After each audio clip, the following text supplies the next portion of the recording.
Here. Commissioner Kling? Here. Vice Chairman Garrison? Present. Chairwoman Maston? Here. Thank you. A quick reminder for the commissioners, please refrain from discussing projects amongst yourselves while they're being presented. I know that I've been guilty of this personally, and so this is just a reminder for us all. In order to stay legal and accountable to our community, all commission discussion must be public, which means it has to be into your microphones and preserved on the record. We don't have, excuse me, lost my notes.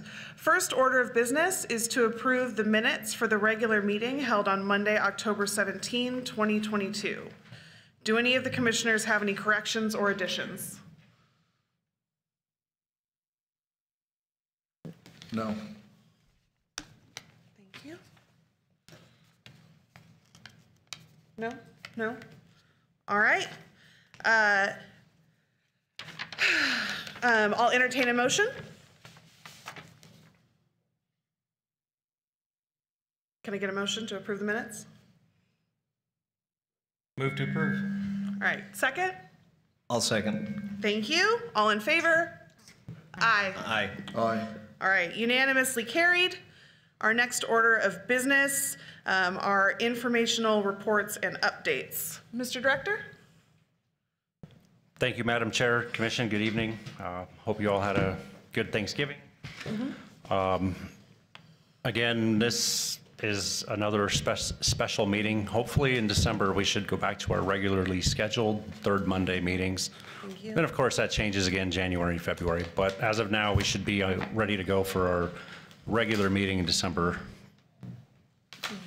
And that's all I have, Madam Chair. All right, thank you very much.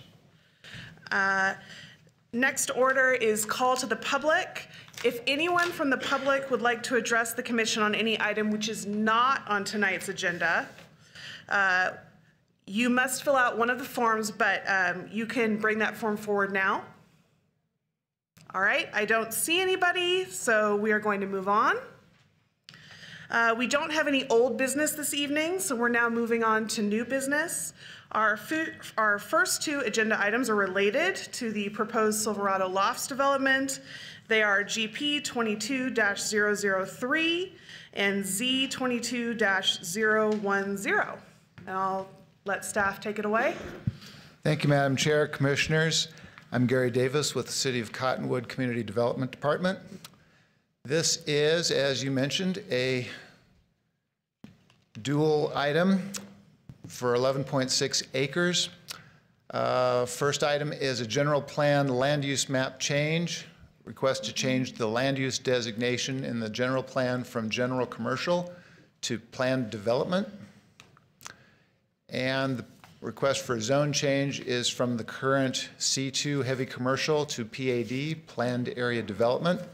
And a planned area development is the type of zoning that is specific to a master development plan, which means the applicant has to submit a master development plan that's been reviewed by staff and by the commission. And if it is approved, it is subject to that plan. And if there's a proposal to change that in any significant way, it would require approval through the Planning and Zoning Commission and Council again. In 2005, there was a zone change from residential zone to C2, the heavy commercial that's present right now.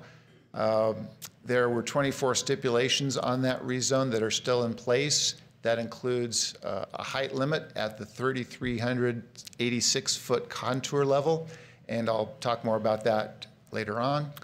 And the PAD, if that were approved, would replace the C2 and the current stipulations. This is the general plan map showing the current land use plan designations. The site is in cross-hatched area that is within the general commercial GC area. To the north is the public, semi-public uses, which is the high school. To the south and the west are county residential area. This is the zoning map. Again, to the north is community facilities zone for Mingus Union High School. And to the east is commercial uses, the Walmart and the car dealership. To the south and the west are county unincorporated single-family residential zones. Project details shown in the master development plan that this PAD would be specific to. Proposal is for 152 multifamily units.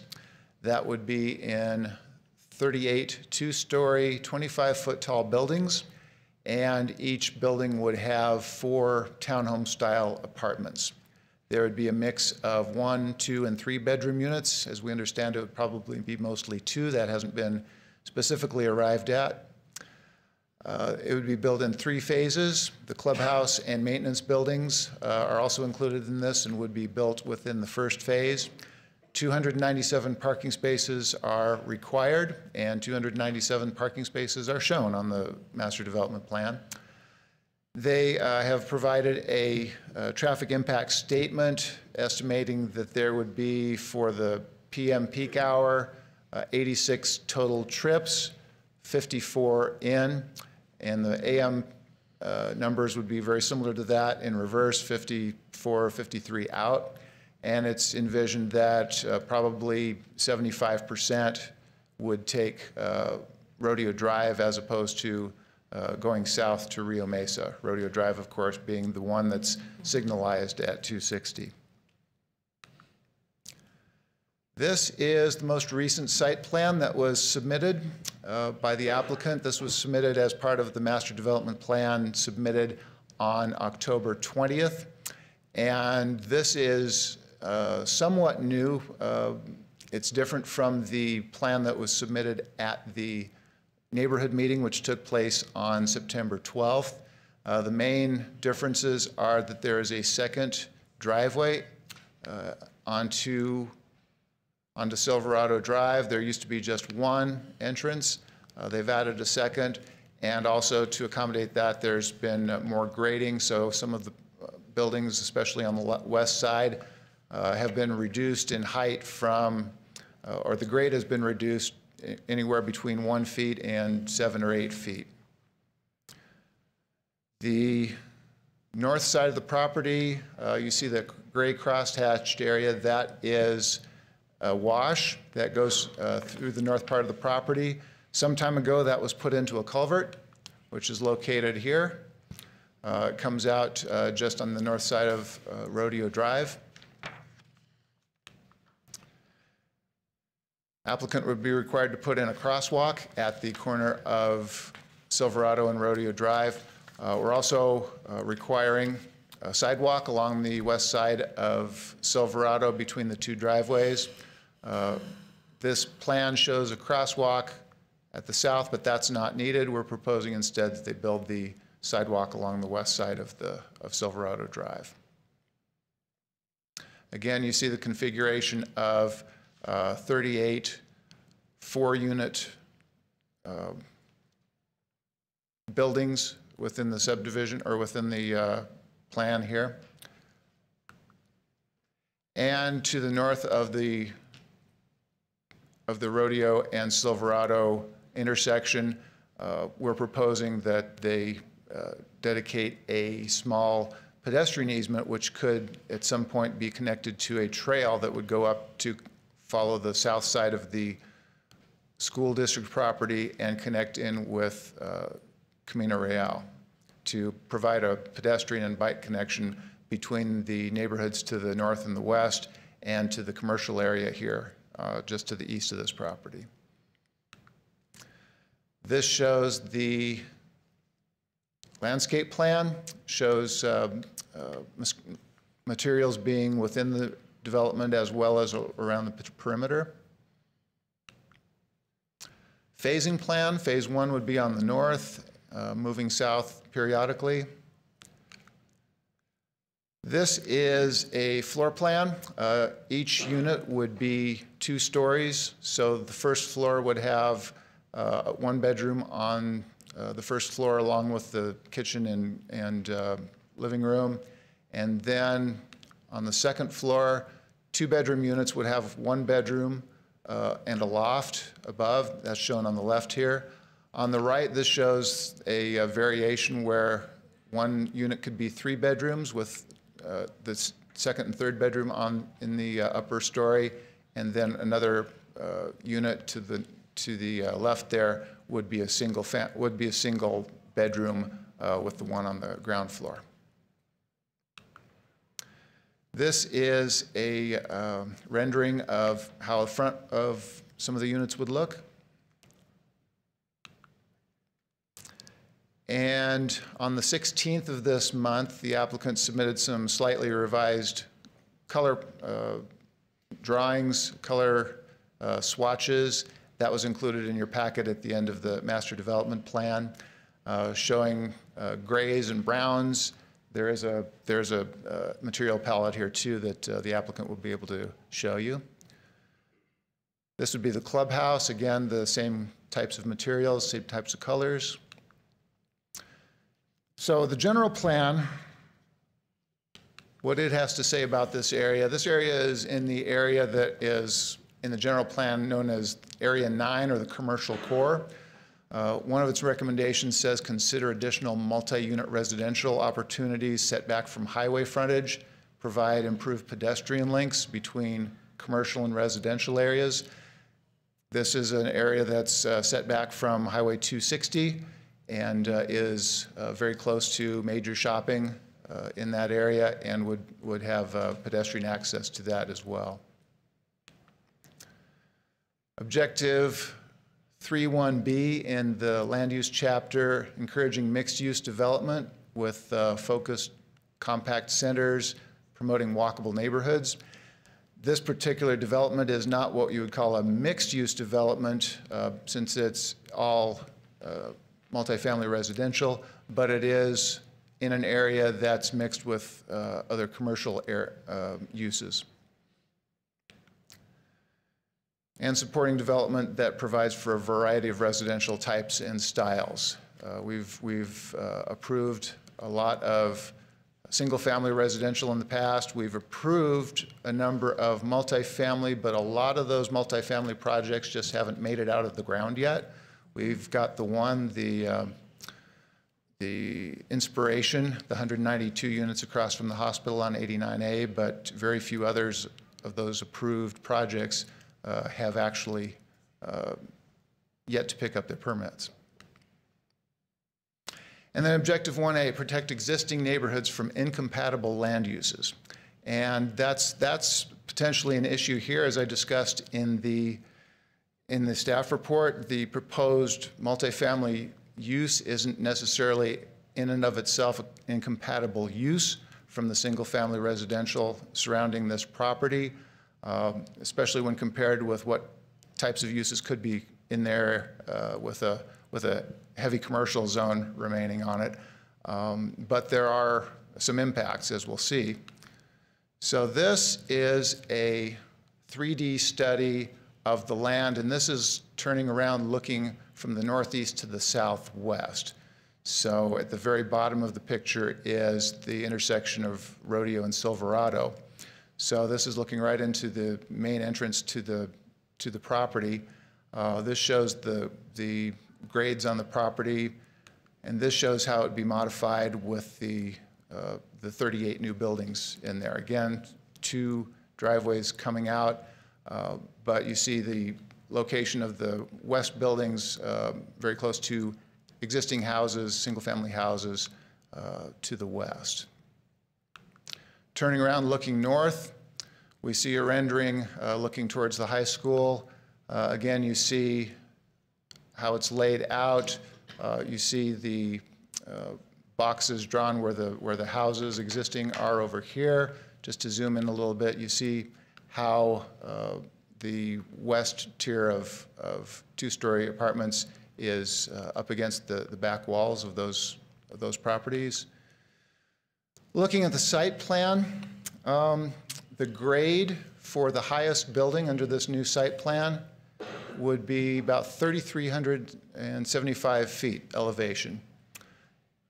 The 3,380 elevation runs along the backside of the houses on the west. So about 5 feet of difference between the grade of the floor of the highest building, the pad of the highest building, and the backyard of the neighborhood here. Again, as I mentioned, that 2005 rezone had placed a condition that no building be built above the 3,386-foot elevation level.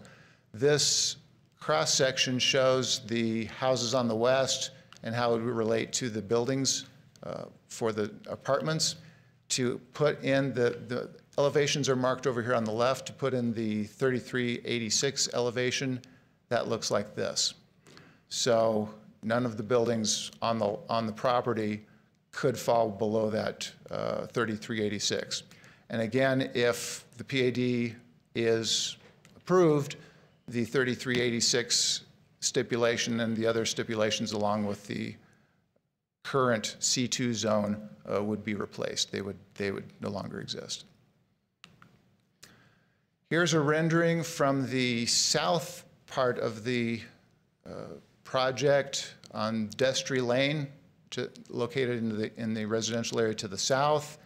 You can see that's quite a bit below the level of the street there. But on the west side, the rendering shows from the backyards of the properties, those houses on the west, there would be buildings right there. And this is a photo from one of those houses right now. So this is looking to the southeast. More photos of the site. This is looking directly west into the subject property from the corner of Rodeo and Silverado. This would be the north entrance where you see that dirt road and the sign. Turning and looking to the south, you see the sidewalk along the east side of Silverado Drive. We're proposing a sidewalk along the west side of Silverado Drive, and that would connect in with the second driveway, which would be over in about this location here. So there would be a lot of grading to remove this material. Again, looking north, this is that same intersection at Rodeo and Silverado. This is where a crosswalk would be at the main entrance. And this is where the pedestrian path would go over to connect with potentially a future pedestrian path along the south side of the high school property.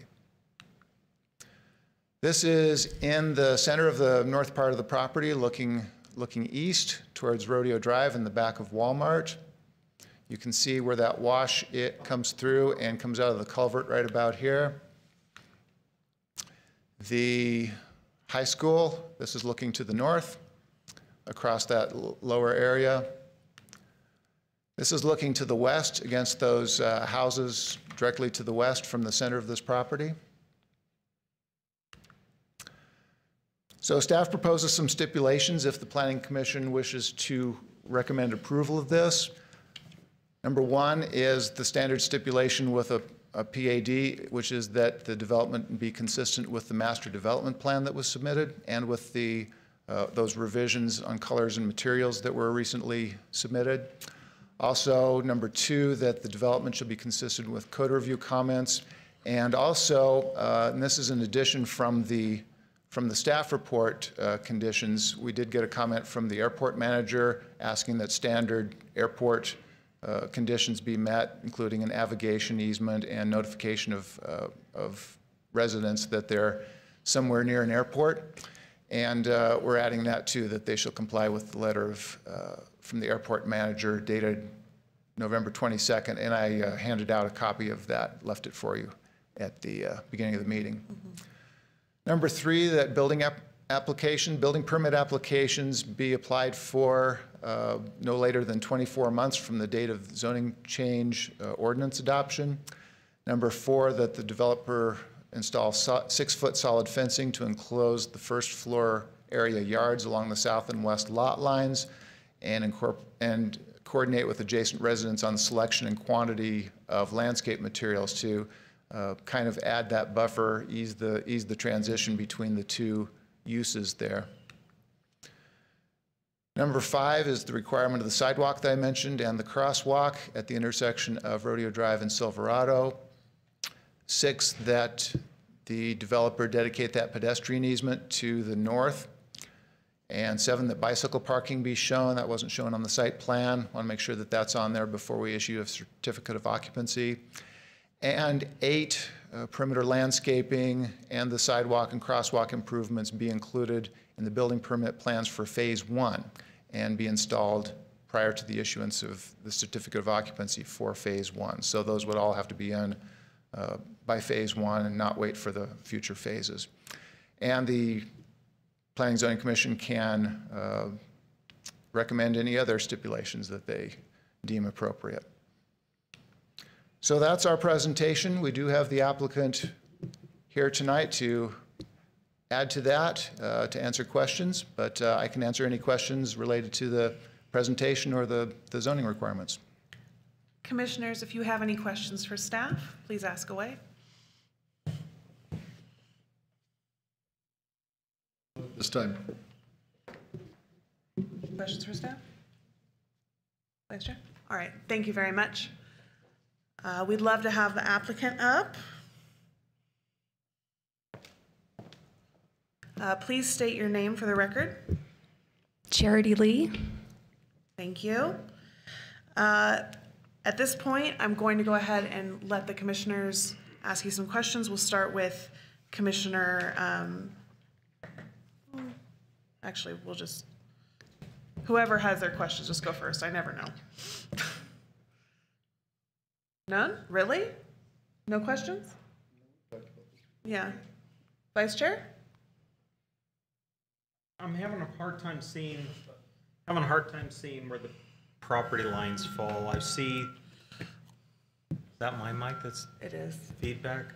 On the south, but I'm having a hard time seeing the property line that falls to the west.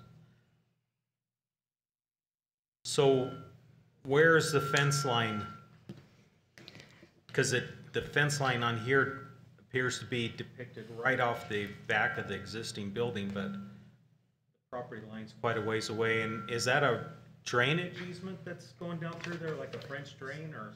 Correct. So the property line, if you look at the properties to the west, the existing residential homes, many of them have fences actually on their property line. And so that is the property line on the Silverado projects. We are actually bringing the fence it's about 19 feet actually from the property line to the CMU block fence. So there will be a 19-foot buffer between where the existing fences are and the new CMU block fence.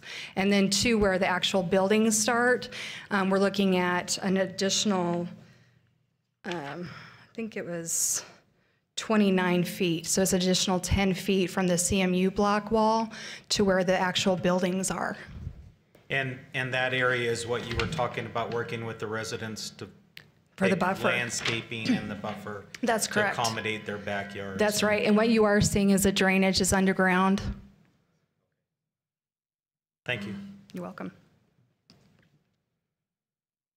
All right. I guess my only question is, I know you made some recent adjustments to your plan to add a second drive. I just want to get it on the record, is this, and I know you've done some additional grading. So about how far are you grading? How much dirt are you moving? So there was a substantial change from our original plan. Originally, we were balancing the site. That was the ultimate goal, so we wouldn't have a lot of export. With listening to the community members of the neighborhood, we really heard that their desire was to see if we could reduce the grade of the site to reduce the impact on the properties to the west. We explored that to see if that was feasible, and we were able to do that, and with the grading, achieve a secondary ingress-egress. The result of that was a change in the export from 1,521 cubic yards to 103,675 cubic yards. Very good. That is my main question at this time. We may call you back up, but I think we are good now. Okay, thank you. You're very welcome. Thank you. Next up, I am going to call some folks up from the public. If you are from the public and you would like to speak, please make sure that you fill out a form and submit it. I'm going to call people up one by one, and I apologize if I mispronounce anyone's name.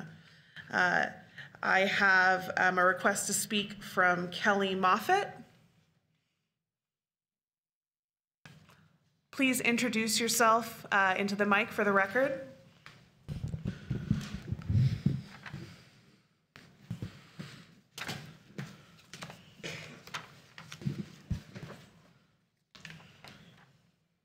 And please keep all remarks to 3 minutes or less. 3 minutes, okay. Madam Chair, Commissioners, I'm Kelly Moffett. I live in the unincorporated area adjacent to the city down along UVX Road, which is actually between this proposed development and the Verde River. So therefore, I will likely be in the area where runoff, stormwater runoff, will create quite an impact for my property as well as my neighbors. And that's my chief reason for being here tonight, is that I've been there on our property since '99 when we built our house, and so we have seen quite a few changes during that time. The city engineer at the time was Tim Costello. Walmart was the first commercial development to come in. They put in quite an elaborate stormwater runoff detention or treatment, not treatment, but a way of handling stormwater runoff, and it actually did work. And it detained water as it was designed to do, and so we really weren't heavily impacted when Walmart first came in. There is apparently, and I've had this conversation with Ron Corbin, city manager, and there's no ongoing requirement for the maintenance of some of these stormwater runoff facilities that are installed at the time of development. And that's a big concern to us and my neighbors, because we have been gradually more severely impacted by stormwater runoff with each new commercial development, including the car dealerships and Walmart over time, to the point where now, when there's any degree of storm in the area, it impacts us nearly immediately. We're getting runoff that is beyond the ability for the devices to accept. Much of the runoff goes into the Cottonwood irrigation ditch, which is not designed to carry stormwater runoff. It's designed to provide irrigation to those properties that have water rights to the ditch. So it's a problem. It's gone from general just cleanup after a big storm has come in to now dealing with actual property damage. And so what's happened is the velocity. When I see your development proposed for apartments, I see rooftops and I see paved surfaces and I see future vehicles. That's all the more water that's not going to soak into the ground when a storm comes. That's going to create a lot of runoff at high velocity. And velocity is a key word because it comes fast and it comes hard now. And it comes every single time. I'm still cleaning up after the last big storm. Now, I often get the feedback from either the county or from the city that, oh, well, that was an unusual storm. The storms have not changed. They really haven't over time. And so I'm not blaming the storms. I'm blaming the manner in which the runoff has been dealt with. The water needs to be carried to the river, and I'm between this development, the existing commercial developments, and the river. So the water is impacting us to a much larger degree now, I and my neighbors I'm speaking of. And we look at this as yet one more, is that alarm, my alarm? It is, that's your 3 minutes. Why? That went too fast. Please. Okay, well, I think I made my point. My point is that I'm very concerned that this is going to create stormwater runoff issues for residents in the unincorporated area between the river and this development. Thank you very much. We are going to take your words into consideration. May I please invite Kay Woods up to speak? Madam Chair, Yes. let you know that we do have the city's senior engineer here to questions on grading and drainage at some point tonight. What I think we're going to do is any questions that we get from the public that require a staff or an applicant answer is we're going to write those down, and then we will address them after everyone's had a chance to speak. Perfect. Ms. Woods, You please betcha. introduce yourself for the record. You betcha. Kay Woods, 1473 South Gray Bar Drive. Why won't the City of Cottonwood honor Ordinance 463, the existing zoning agreement? Why was nobody from our neighborhood meeting invited to attend the March 8th, 2022 special work session meeting? Why will Marymount not agree to place flag poles on the proposed building corners along the property lines common to our neighborhood to indicate the accurate proposed building heights? Why did Marymount ignore existing requirements for landscape buffers and building height restrictions that were put in place to protect the existing neighborhood? Why is Marymount requesting a change of zoning from C2 to PAD, Planned Area Development, when the existing zoning already allows apartments as a use? Why did Marymount design the proposed apartments to have unobstructed views into the backyards and windows of the homes on Gray Bar Drive? Why hasn't a traffic study been required when it is obvious the proposed project will impact traffic on existing roadways, especially in the neighborhoods to the west? Why hasn't an environmental impact study been required for this site? Does the Planning and Zoning know that the Ordinance 463 also restricted the parking light heights to reduce light pollution? Will the Planning and Zoning Commission consider the proposed project negatively affects property values in the neighborhood? Should Marymount's proposed development be required to retain 100% of their stormwater impact? Should best management practices, BMP, for reducing or eliminating the discharge of pollutants be required for this new development? Do the developers know that the Verde River and the Colorado River are federally regulated and that no polluted stormwater should be entering the Verde River from the Cherry Hills Wash? Can we all agree that the city and county have stormwater pollution plans that are not working well at Cherry Hills Wash? Would the city and Cottonwood and would the city of Cottonwood and Yavapai County be liable if they are overlooking this development stormwater discharge that will be impacting the homes along UVX Road and in Bridgeport that are already experiencing flooding from the Cherry Hills Wash? Is it still valid to consider the impact of new developments on our existing neighborhoods? Thank you. You're very welcome. Thank you all. You bet. All right. Next up, could Matt Bazil please come forward? Please introduce yourself for the record. Hi, my name is Matt Basil, and my wife and I live at 1431 South Gray Bar Drive on the west side of the development. We are really concerned about the height and the proximity to our homes on that west side, and we strongly urge you not to change the zoning, please. Thank you very much. Did you have further comments? No, that's it. All right. Next up is Cheryl Frandenberg.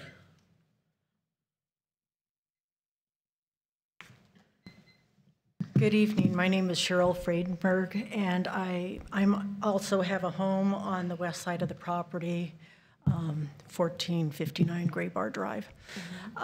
My concern is safety, because I'm also a teacher at Mingus High School, and I also own a home right there.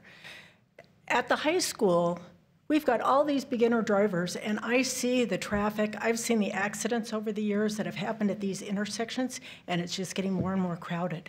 We have 1,214 students, 130 staff members, people coming in and out all day. I don't ever get there after 7:30 because it's dangerous with all the beginner drivers and with all the traffic, and the number of accidents has just been crazy. It is a busy campus. It concerns me with, we have 470 parking spaces, and we're parked even across the street. It concerns me with the traffic, increased traffic this is going to bring, and our beginner drivers. I think it puts them more in danger. On the second, as a homeowner, I'm concerned about the safety. I'm concerned because They can look right in our backyards. We have fences for a reason, so we have privacy. We will no longer have privacy. We will be stripped of that. And the people that can view our properties, we have no idea who's even living there. It won't be like a neighborhood anymore. It'll be people we don't even know, turnover in apartments. We won't know who's there, their family, their friends. We have no idea who is going to have bird's eye view to our backyards. I would be afraid of children being, I would be hesitant to have my child out there by himself, not knowing who's looking in at our yard. They will learn the pattern of our lives.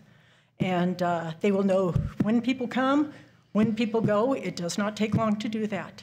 They will know who's there, how many people live there, children, people with disabilities, elderly. They will know who's vulnerable and who isn't. And there are predators out there. I worked with children for 42 years that have emotional problems, and I can't tell you how many of them have been victimized. And this is the ripe ground for victimization of people that live down that street, and it's going to depend on who lives there and the quality of not only who lives there, but their family and friends. It is of grave concern to me. I mean, they say it's 29 feet. That's less than 10 yards away from us, less than 10 yards. How long is it going to take for a predator to get over there and say to a little kid, I lost my dog, come find my little dog with me?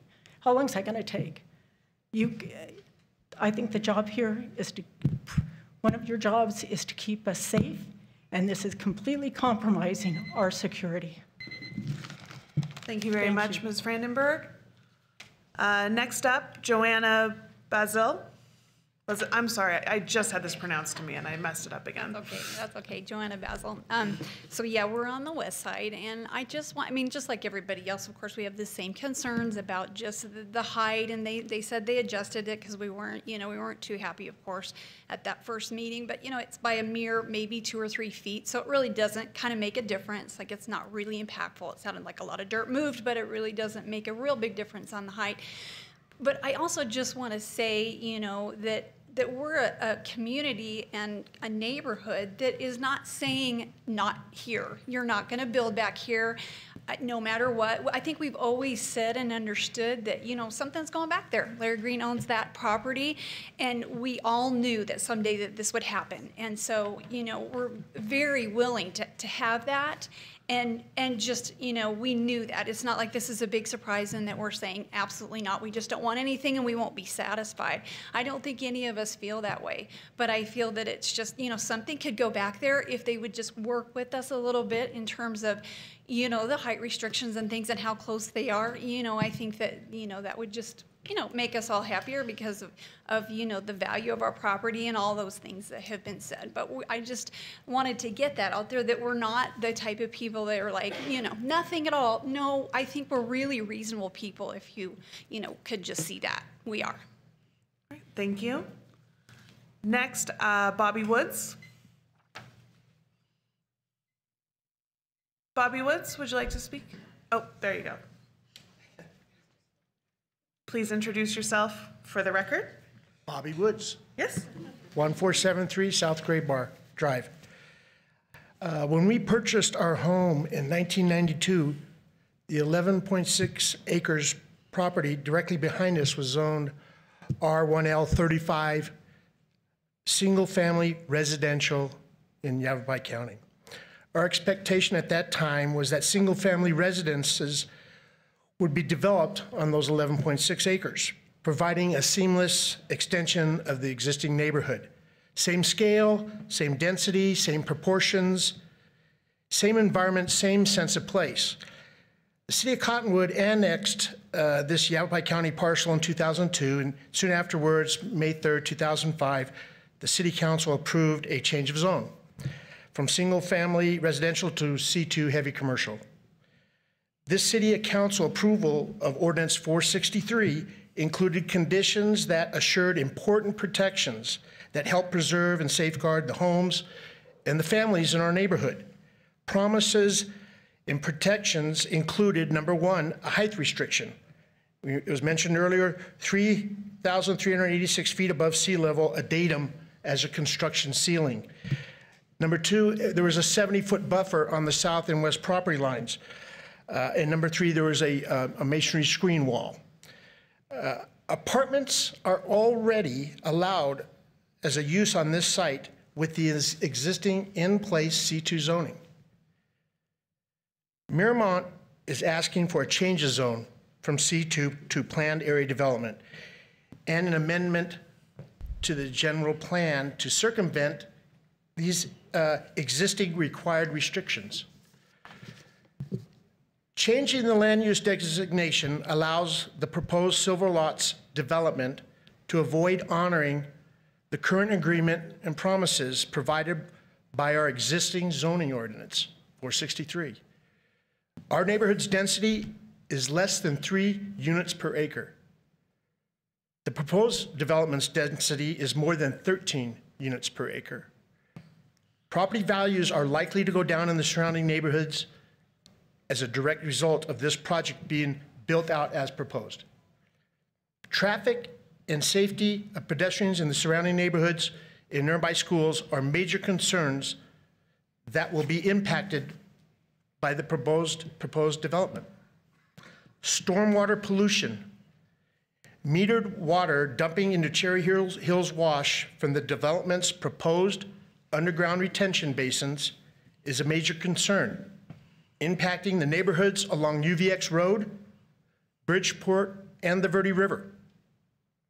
I strongly urge the Planning and Zoning Commission to recommend that the current general plan, land use designation, and zoning ordinance 463 be kept in place, keeping a promise made to protect our existing neighborhoods. Thank you, Mr. Woods. Thank you. Next up, we have Daryl Yoakum.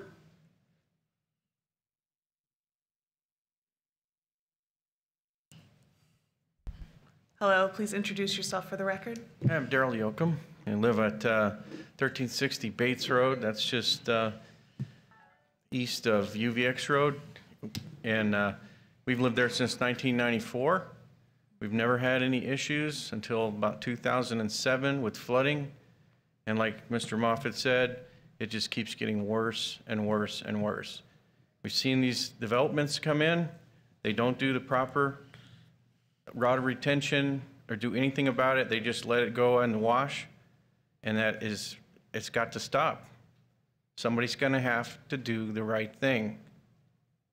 And I think the people that live there are getting real tired of being just pretty much stepped on because we're not in the city.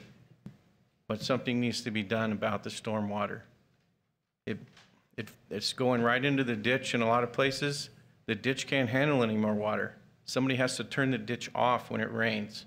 I don't know if you guys know that or not, but somebody has to go turn the ditch off so it doesn't flood the people that live on the east side of the ditch. It's a big problem. I still have weeds and debris all over my yard from the last storm we had. It takes a long time to get things taken care of. The first time it happened, we were camping in the North Rim. We went somewhere where our phones would work, and we called and we started getting messages. Hey, we saw your house on the news. Did your house get flooded? It was that bad. I think something needs to be done about it. I looked at the plan. You got 11 acres of rooftops and concrete and blacktop with no provision, nothing different than what is already in place. Got the 272-inch underground pipes. It's going to be even worse. It's obvious. So you have all that land now that's developed. All that water has to go somewhere. And it's going right into our homes. And so you guys do the right thing. Have the developer do what's right. Keep their stormwater there. If they have to cut their thing in half, make them do it. Have less units. But something needs to be done. Thank you. Thank you very much. Next, we have Bill Bullock.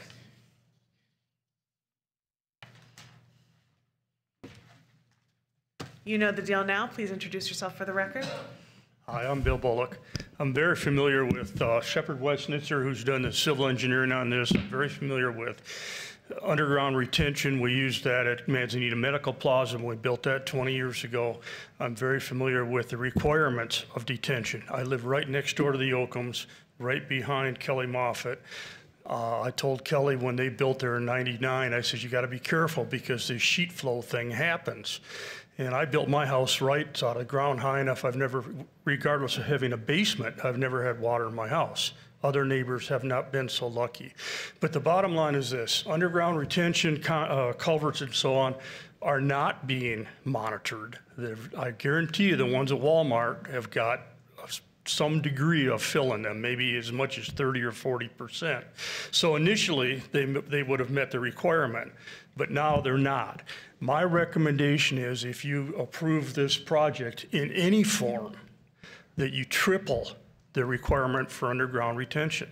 It's not enough as it is. I've lived down there 38 years on Bates Road. There was a stock tank, actually a detention pond, if you will, along Rio Mesa Drive when we built there. And the city, or the county, in all of their unbelievable wisdom, decided to take that out. That took down the first line of defense. But when Walmart went in, it created a bigger issue. We get the sheet flood generally about once every 3 years. This year we had it 3 times. 3 times. We've never had it as late as October. We had it in October. The retention is huge, and that's, you guys can require that. I know you can require that. Even if you approve the project, you can say, yes, we approve it, but you have to triple the retention. Thank you. Thank you very much.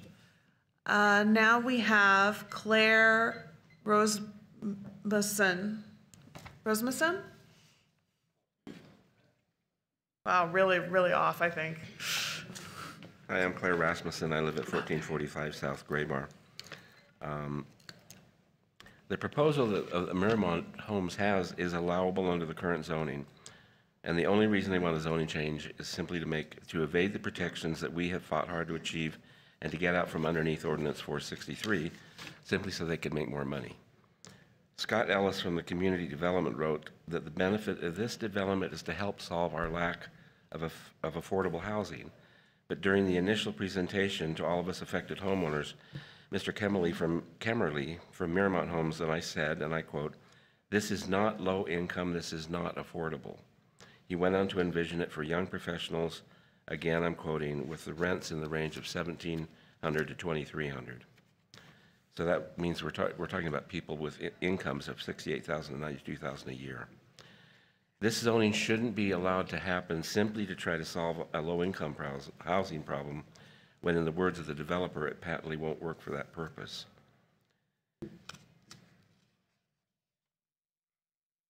I've lived here for 40 years, and I've seen what happened to Sedona, and I just don't want to see it happen here. Right now, under our existing, the way we have it now, when I look out my window, I can see the Red Rocks, I can see the sunrise over the eastern mountains, and I have a dark night to sleep in. But if this zoning change is allowed to take place and they build it right up against our property, I'll be able to take a few paces off my backyard, and it'll be 24 feet of solid buildings all the way left and right. None of us are ever going to see a sunrise again. None of us are ever going to see the rocks of Sedona again, and none of us are ever going to have a dark sky because of the amount of lighting that they're going to have to put in for that campus. So please, I urge you to keep the current zoning. You know, you're the only ones that can help us. You're our neighbors, so please help us. Thanks for listening. Thank you. And this is the last one I have, so if you would like to speak today, please fill out a form and bring it forward. Otherwise, this will be our last public speaker, and I'm... Good evening. My name is Andy Grosset. I live at 625 South Mount Mingus Road. I'm here representing the Cottonwood Ditch Association. I serve as president of that association. You've heard several speakers before me talk about surface water runoff created from all these projects in the city. At this particular area where Cherry Hills Wash deposits its water, all of it goes in the Cottonwood Ditch. And as you heard before, when we have these storm events, we try our best to get all of the irrigation water, and that's water coming out of the Verde River, turned out of the ditch. I can tell you that over the last few years, that we don't even have to have a major event anymore, it seems like. With all of the irrigation water, river water out of the Cottonwood ditch, it cannot handle the runoff from this particular wash, which is the Walmart area in this area where these apartments are. We respectfully ask the Commission to seriously consider the surface water runoff issue. These underground retention basins, these large storage tanks, when they're first installed, they seem to work very well. I know the Ditch Association was told by the city just a few years ago that they didn't have, you don't have a resolution or requirement that gives you the authority to monitor and require these property owners to actually maintain those detention ponds or the storage basin. So we're in the area, we're not for or against this development, but I can tell you the surface water runoff, we ask that be retained on the property. As you heard Mr. Bullock say, if you need to double it or triple the size of it, you need to do that because it's a serious issue now without this project ever being built. And it's going to do nothing but add to the surface water runoff. So we ask that the surface water runoff created by this development be retained on the property. And I know with engineers, they always say they do. But as I said before, we don't even have to have a major event, and we have serious flooding issues, not only with the irrigation ditch, but all of the property owners on UVX Road, Bowman Lane, Bates Road. You've heard from all of these people. So the issue needs to be addressed and resolved right up front. Thank you. Thank you. And we just got one more. Could we please have Casey Adams come forward?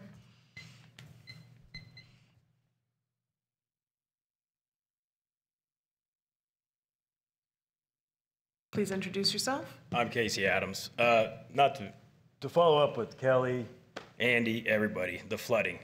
Mr. Garrison sits here, he's known about the plan for 20 years. You guys have a study from 20 years ago that explains these 3 washes were a problem. Nothing has been done. Thousands and thousands of dollars to these people that are sitting here get spent every year. I get hammered every year, multiple times. So until it's resolved, how can you build on property and increase the problem you've known about for 20 years? You have to put the citizens first and not go after money and take care of a problem you've known about for 20 years. This is a major problem. It's life safety. Someone's gonna die. You got homes you can't get into because of this floodwater. So you're gonna add to it with no resolve. So your negligence for 20 years is creating more and more problems, life safety, property damages, and everything else. I look at your maps. I see where they're gonna take their water. They're completely silted in. I personally have videos of it. The water running around this existing drainage, they call it, going down the pavement, flooding out other places, going to washes it's not supposed to be in, and it's not controlled at all. When I met with the city of Cottonwood a few years ago, they said they were gonna work on their stormwater plan where they could monitor this. Haven't seen that happen. Walmart gets worse and worse every year. We can't have faith until all that is changed and this gets to the river where it's supposed to go, that we're safe. So I will leave it at that. Thank you. All right, I am now going to close the floor to the public if we don't have anyone else who would like to speak. This is me looking and seeing if there's anyone else who's filling out a form. All right.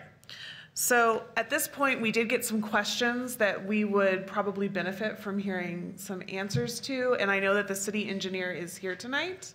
If I could have them come forward and speak to us a little bit about flooding and runoff to the best of their ability. Hi. Please introduce yourself for the record.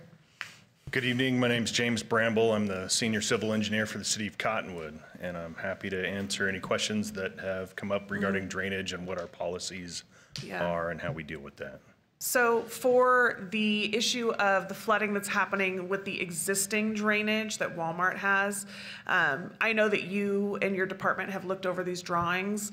Like how do you see this project impacting that existing problem? So currently our policy is that any new development that comes in has to mitigate any increase in peak runoff for a specific design storm that's sort of a national standard, the 100-year storm. So you look at the existing land use, you study that, determine how much runoff comes off of that today. And the requirement is that they detain the difference in peak flow from developed versus undeveloped for the design storm. When the design storm is exceeded, it is expected that there is additional runoff coming off the new impervious surfaces. So, could you speak a little bit to how grading the site impacts stormwater runoff? Certainly. The requirement is that any runoff that enters the site passes through. Any runoff that lands on the site has to leave in the same location as it previously did and maintain that no increase in peak flow. So drainage patterns are not supposed to be altered. Okay. Do any of my fellow commissioners have any questions? Entered the property at a point and exited the property at a point. It still has to exit at that point, but you didn't talk about what's going to be done to hold the water that's increased on this project because of the hard surfaces versus the vegetation and dirt that were there previously.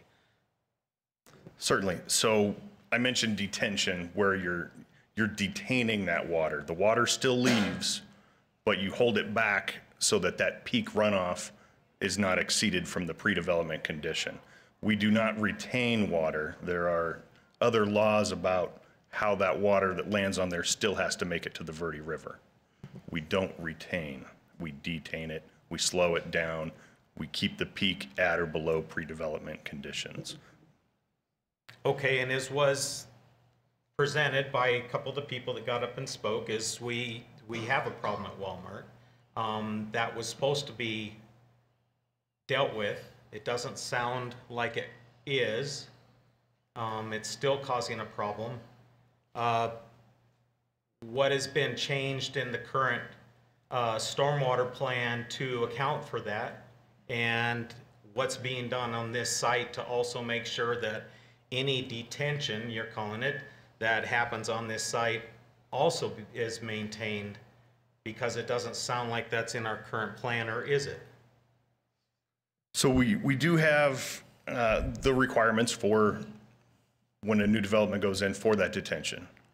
The long-term maintenance of that does fall on that property owner, and we don't have a lot of mechanisms in there to go back and force them to maintain that, clean it out, get the sediment out. We do have an MS4 permit from ADEQ, which does require us to minimize any illicit discharges and any pollutions that make it off sites, which does give us some leverage to go back to these property owners and ask them to maintain, clean out their systems. We just haven't really had the staff to go out and do that and get these inspections done. So we do have some mechanisms to do that.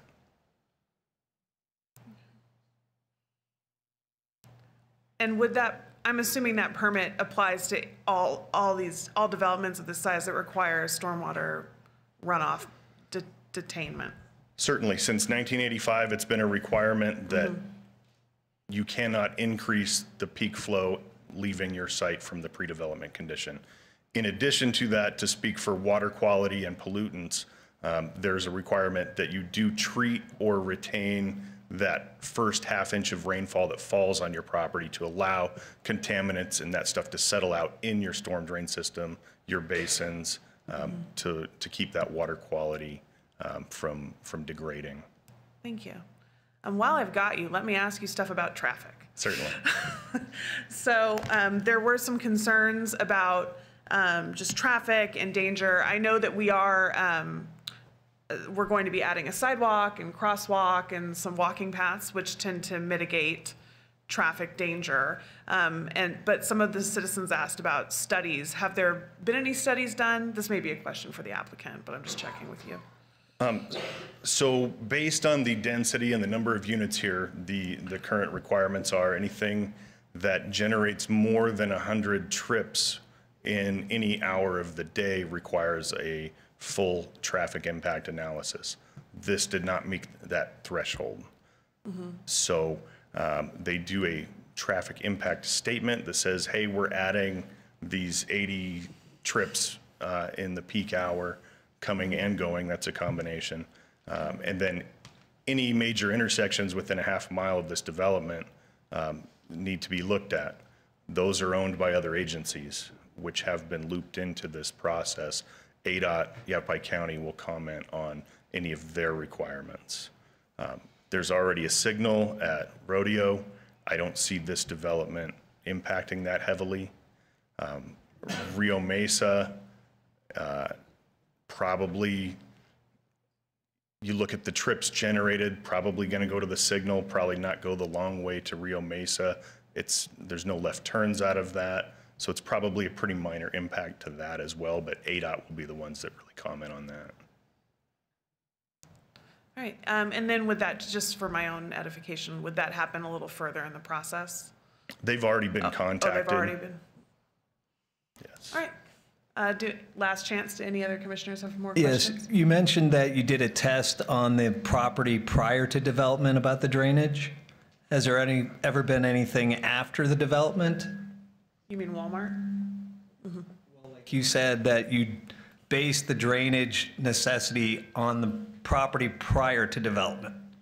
Is there anything after development? So that's all part of the drainage study. So it's all based on established procedures, engineering study, to determine what that runoff is for the design storm that's the standard 100-year storm. So that's, you don't measure anything to answer your question if that's what it is. You study it, this is what the data shows runs off that, and then prior to. And that's what you compare your development to and how you have to mitigate that increase due to the impervious area. Vice Chair? Yeah, I'm going to go back to my previous question. How do we answer to the public when we say we have a stormwater plan, we say we make a developer implement the requirements for detention according to the rules, but then we don't do anything about following up to make sure that those plans stay active and adequate to deal with the situation that was created? How do we answer to that? So how do we put into our stipulations, I guess, if I want to go that way, on what we're going to do to deal with ongoing maintenance of this retention system or detention system, you're calling it, when we don't have anything in our current plans to deal with it? How do we add that to the stipulations without causing other problems? Because we shouldn't be having to piecemeal that into every plan that we look at. It should be in our stormwater plan, and it's not, or it's at least not being addressed. So how do we answer their concerns? Because I've been there, I've seen it. It's devastating to what's happening between 260 all the way to the river. And it's going through people's yards, it's going through their houses, it's ruining roads, it's ruining access, it's causing health and safety issues that these people shouldn't be dealing with because what happened prior, and now all we're doing is piggybacking on that and adding another layer of problem. So how do we deal with that in this development when we aren't dealing with it in the prior developments? Certainly. So we can only start with today, right? Moving forward. We do inspect these systems as they are completed, that they're in conformance with the engineered plans. Moving forward, I would recommend, if you want to put something in the requirements, to say that system gets inspected by an engineer every year to confirm that it still has the same capacity as it did day one. Yeah, I'm Chris Kimmerly with Mirmani Homes. I think it's, at least I know it's not part of your stormwater, but for us it's simple. We're longtime owners of this. We're not going anywhere. Could you speak into the microphone, sir? I'm Chris Kimmerly with Mirmani Homes. We're longtime owners. We're not going anywhere. I think to put in the DA a maintenance plan that the engineering department and Shepherd Winster say is, I don't know if it's 1 year or 2 years, I have no idea, but we're more than happy to do that. All right, let's write that And I down. got, while you're here, since, because I was going to call you guys up next, have you, one of the big concerns that the neighborhood is having on this, and looking at the artist renderings of the development based on the current housing that exists over to the west side of this project, and I'm having a little hard time understanding the drawing because it looks like the houses at the far north end of that west side, if you know what I mean, that northwest corner, the wall actually sits higher up into the building than it does as the houses move south. Is that Yeah, and correct? Art from SWI can talk about the grading plan. But yeah, and we've lowered this against those west side houses. We're about 6 foot lower after the neighborhood meeting than we were. But it goes from 1 to, I think, what is it, 8 or 9? Please introduce yourself for the record. Art Beck with Shepherd Westminster, civil engineer on the project. Main reason the elevation is at the northwest corner, what it is because of the floodplain in that area. Floodplain is about 73, so the building finished floor elevation has to be 1 foot above the base flood elevation, which is 74. And that's where we started on that corner to keep the buildings out of the floodplain. Thank you. So I'll go back to why I was asking that is one of the big concerns that we're hearing tonight, and if I lived in that neighborhood, it would be my concern as well, is the intrusion in the privacy of the backyards of the houses that exist. And when we have looked at least as long as I've been on this commission, we've looked at neighborhood modifications or developments coming into neighborhoods, there has always been a strong we've always worked real hard with the developers to try to modify the plans of the development to match the existing structures at their edges of the development. So tending to start at the one story, then go to 2 and then 3 and work your way back out so that you're not abutting a single family resident with a 3-story building, basically. And so in that regard, have you penciled out what it would take to lower all those west buildings to a single level and lose 14 units? Would your development still pencil out? No, sir. Thank you, staff. You may be seated. No, sir. I mean, believe me, that would have been the easiest thing for us to do, but it doesn't pencil. And just for the record, what I said was, this is not Section 8 low-income housing. This is workforce housing. Yeah, I'm not arguing that at all. I'm looking basically at, you know, you're proposing 152 units. This would lower it to 138 units. You're only going to lose 14 if I did the math right. We have looked at it, as I said. That would be the easiest thing in the world to do, but for what we're having to pay for the property, it just does not pencil.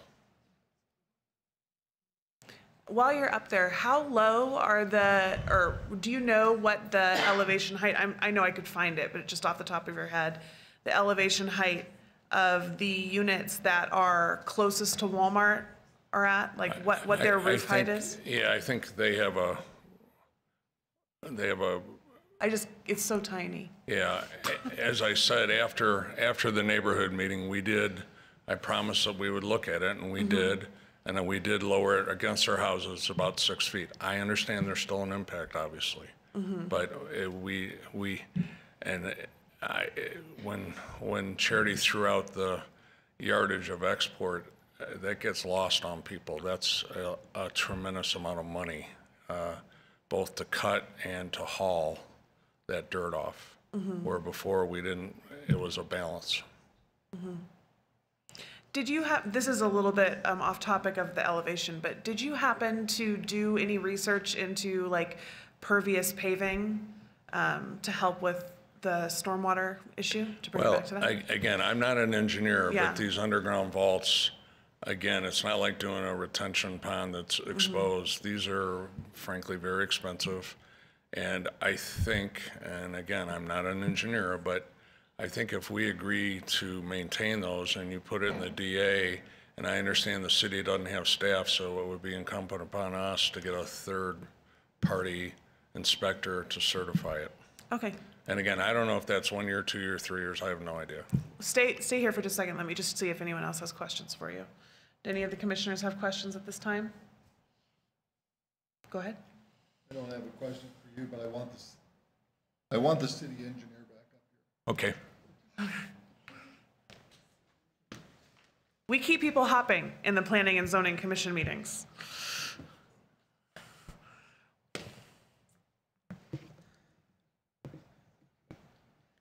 You said one thing that made me worried when you said this was a day one starting from this point. When I've sat here and listened to everybody in this talk about their flooding of their homes, and it's been going on for years. So how can you stand up there and say that this is a day one issue when they've been dealing with this for years? And they've approached the city, they've asked the city, and you have no answer for them. So that kind of bothers me, because you're saying that you're supposed to be responsible for retaining but not holding. You're supposed to be working so that it's right. They came up and they just stated that they're worried about their floodwaters on their property for their buildings. So they're concerned with it too. But you're pushing all of that floodwater into these neighborhoods that can't handle that water. And I've been a victim of that once. I know what that's like. It's frustrating, it's frightening, and it's maddening when you can't get any results. So what would be your reply to the citizens that are sitting behind you that said, we've been trying to get this taken care of for years, and you're sitting there telling them, well, we can look at it as day one and go from there? Because I heard a lot of noise in the background when you said that. Certainly, and to clarify that, this is day one for the property in question, not every other issue that is out there. So we're starting from undeveloped land here. We follow the process to get that through, add the requirements to maintain it. For this particular property, that's how we move forward, not day one for the other issues. But that seems to have failed.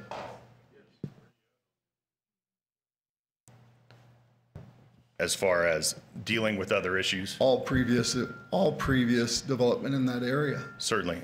You've looked at it, you've done the studies, you're saying that you've taken care of it, but I don't see that happening at all. You know, personally, I can't speak for all of the other issues. We do have a citywide master drainage study that was done actually by the engineer that is here, Shepard Westnitzer. It did identify some problem areas, some proposed solutions. That's the basis that we have to start with.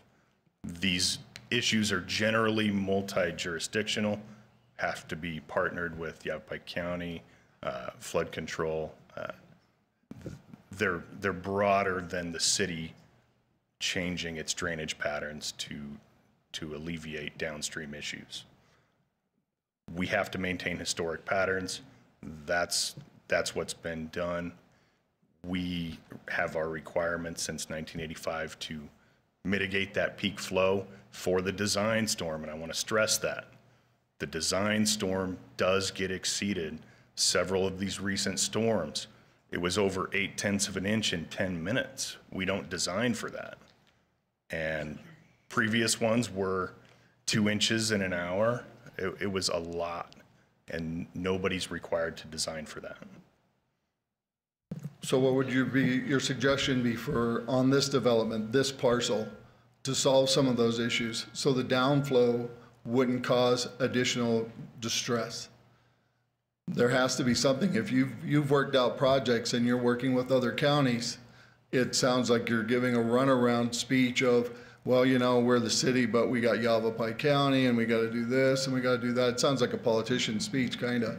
But what I'd like to know is Madam what's Chair, I your think we're getting recommended. off topic here. okay. We need to focus on this project and the property, not It throw is- accusations out. No, it is about that. It is about how do you retain that water? What is their suggestion as the city engineer, looking at the issues that are going, because I'm looking at the design of this, and you can see on the north side that drainage is going to be affected.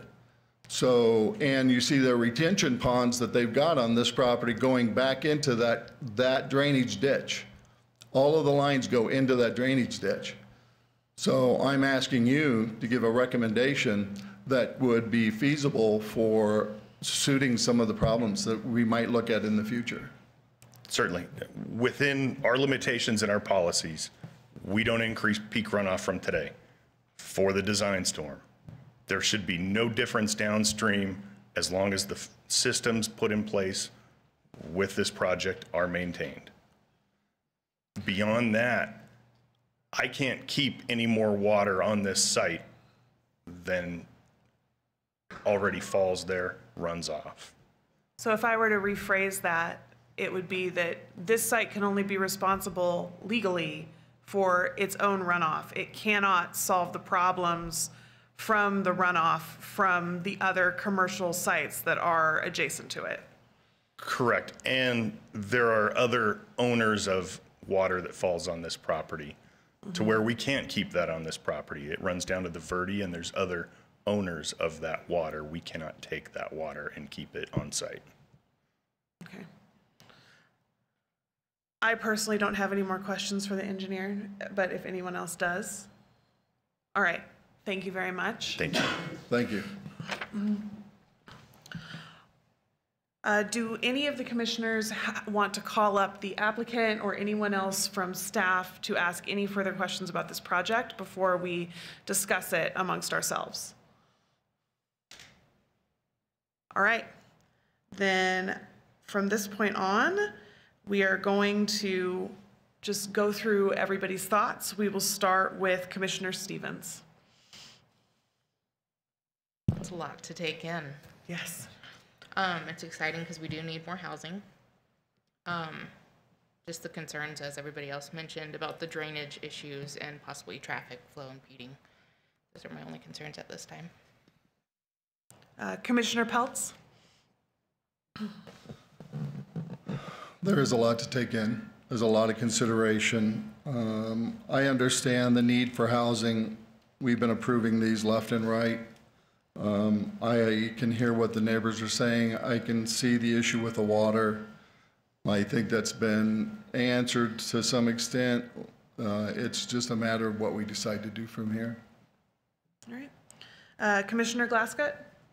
Yeah, I agree with the other commissioners. Definitely something has to be done about this water concern in terms of, because I've lived here for just a short period of time and I've seen certain areas where that water and debris can make significant damage. So maybe also working on that storm plan and figuring out what that is, get a copy of it for future reference. Commissioner Kling?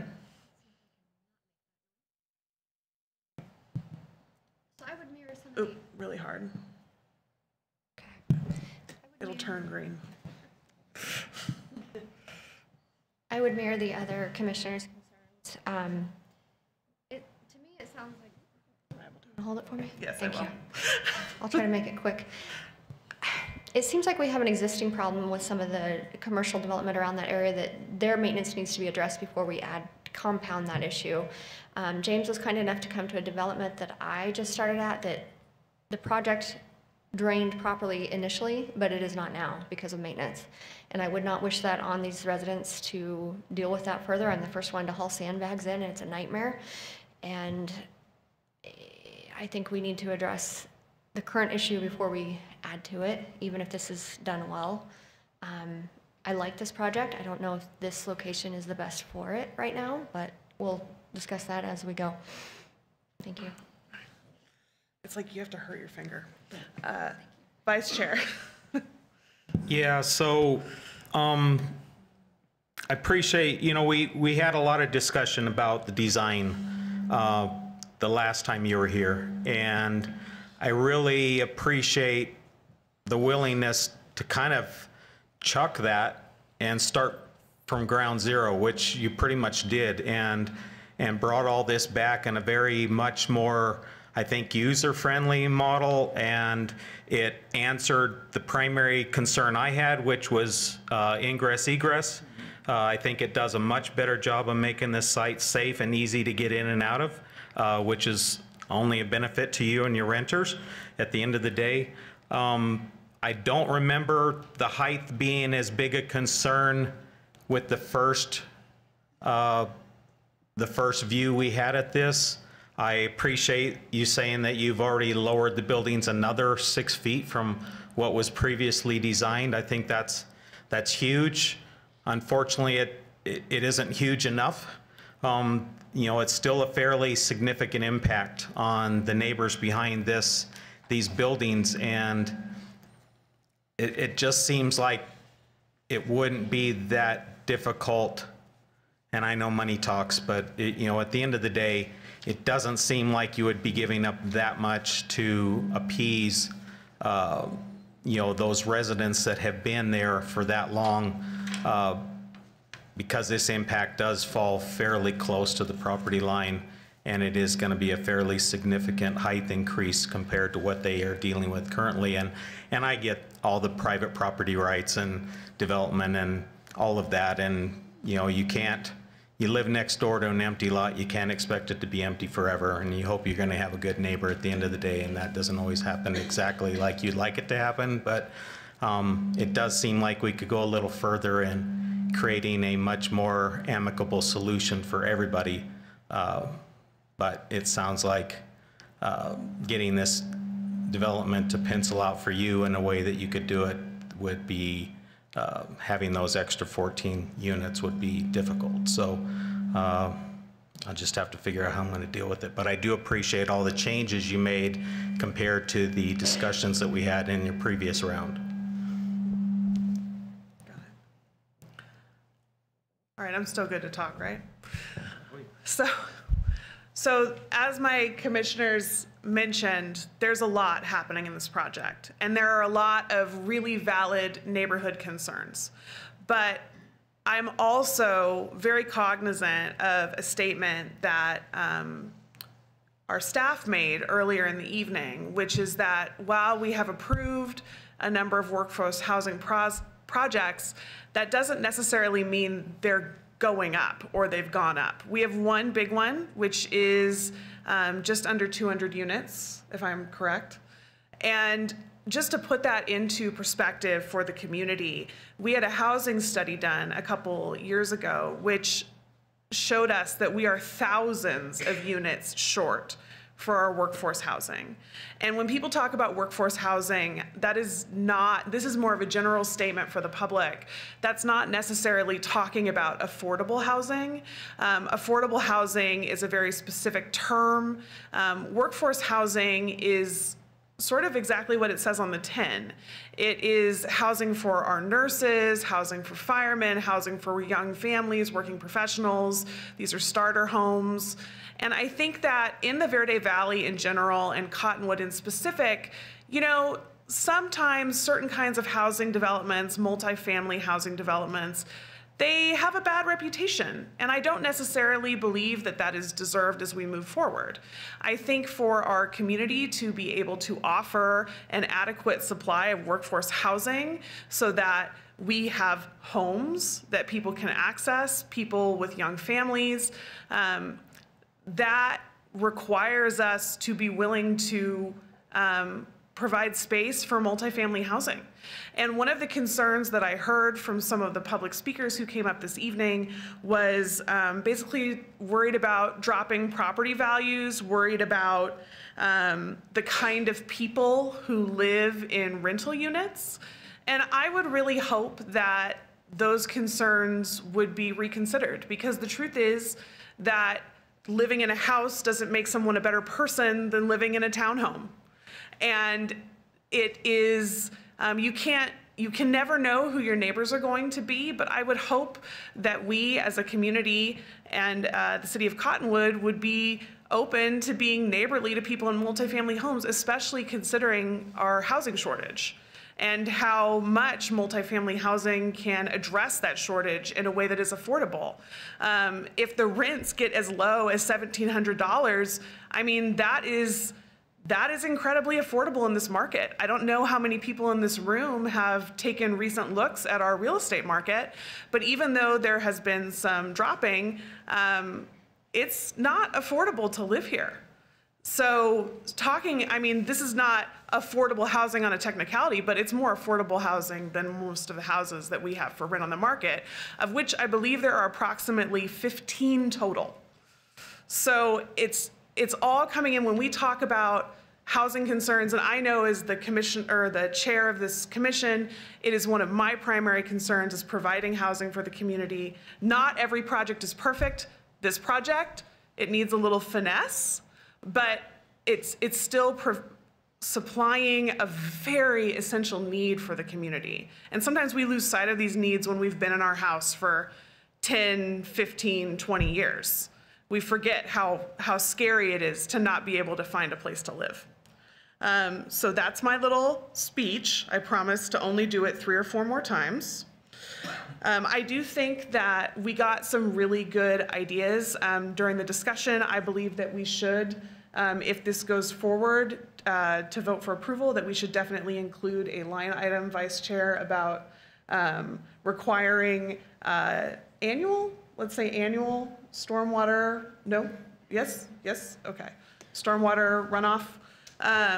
Madam Chair, yes? If that stipulation is made, the requirement for the engineering would fall on the applicant to send a report to city staff. The stipulation couldn't make city staff do the inspection. Got it. So the onus has to be on the applicant. I think that that's fair. And in terms of the height, look, I don't think that there is a perfect solution to this problem. I think that if we went back pre-2005 to the old R2 zoning, even 3 acres apart, traditional stick-built homes could easily be 2 stories, and people would still have views blocked. And I don't want to sound like I'm not sympathetic, because I am. I don't live terribly far from this development myself. I live over on the other side of the high school, and it's, the views are beautiful, and I understand why people feel protective of them.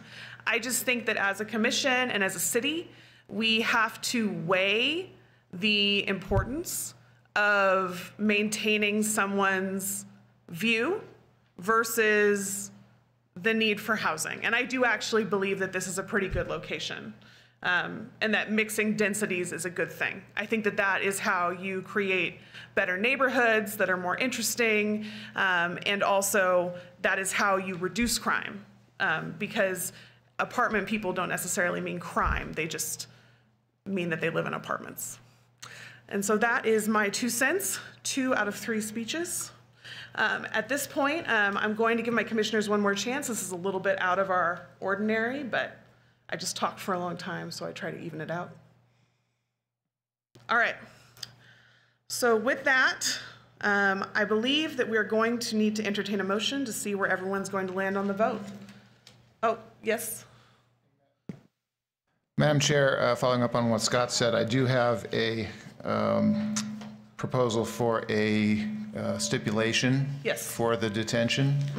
And wording I've come up with is detention system shall be inspected annually by a licensed engineer hired by the owner and shall be maintained as necessary, and an annual inspection report be submitted to the City Public Works Department. I am so sorry, Mr. Davis. Can you say it one more time? I've written it down here too, if that's helpful. But detention system shall be inspected annually by a licensed engineer hired by the owner and shall be maintained as necessary, and an annual inspection report be submitted to the City Public Works Department.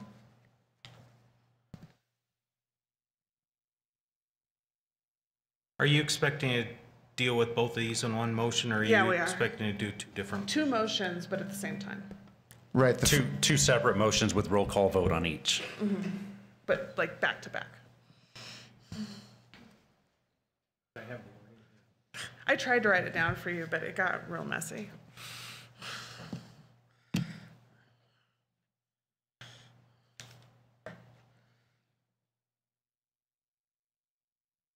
All right, this is a long one. I'm ready to entertain a motion. All right, let's do the general plan amendment first. Thank you, please. I move to recommend approval to the City Council for GP 22-003 to change the land use designation from GC, General Commercial, to PLD, Planned Development, for approximately 11.6 acres located on the west side of Silverado Drive, south of Rodeo Drive at 1432 South Silverado Drive. There should be stipulations. Oh, no, just kidding. Do I have a second? I'll second. All right, roll call vote, please. Commissioner Stevens? Yes. Commissioner Peltz? No. Commissioner Glasscott? No. Commissioner Kling? No. Vice Chairman Garrison? Yes. Chairwoman Maston? Yes. So that was 3-3. That is essentially a denial of Yeah. the motion. Motion is dead. Denied. We'll go ahead and still do the zone change, right? All right. Well, that was. Oh, sorry. That was the general plan amendment. That was the general plan amendment. So you want to move forward with the zone change? Yeah, we still have to vote on it. It is recommended to approve to the City Council for Z 22-010 to change the zoning classification from C2 heavy commercial to PAD planned area development zone for approximately 11.6 acres located on the west side of Silverado Drive, south of Rodeo Drive at 1432 South Silverado Drive, subject to the following stipulations. The development shall be consistent with the master development plan reviewed by the Planning and Zoning Commission dated October 20th, 2022, including the revisions to color and materials submitted November 16th, 2022. The development shall be consistent with code review comments dated August 4th, 2021, where applicable, and not superseded by the master development plan, and shall comply with the letter from the airport manager dated November 22nd, 2022. Building permit applications for at least the first phase of building shall be submitted to the city no later than 24 months from the date of zone change ordinance adoption. If this stipulation is not met, the city may take action to revert the site to its previous Z2 zoning or extend the time by which building permit applications must be submitted.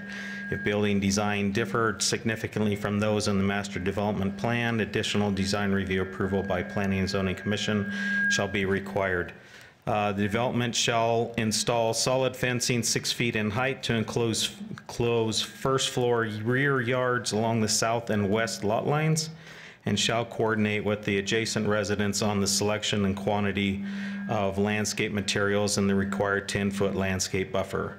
The developer shall construct a sidewalk 6 feet in width along the existing curb on the west side of Silverado Drive between the two driveways, and the side driveway entrance shall conform to City of Cottonwood Standard Detail 1250-2 or an alternative approved by City of Cottonwood Public Works.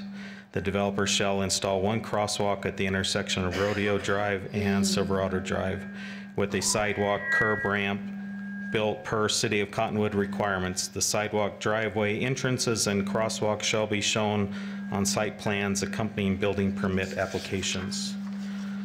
The developer shall dedicate a public pedestrian easement for the trail near the intersection of Rodeo Drive and Silverado Drive on this, as shown on the site plan, prior to issuance of a certificate of occupancy. Bicycle parking shall be shown on building permit, site plans, and issued per zoning ordinance section 406-8 prior to issuance of a certificate of occupancy.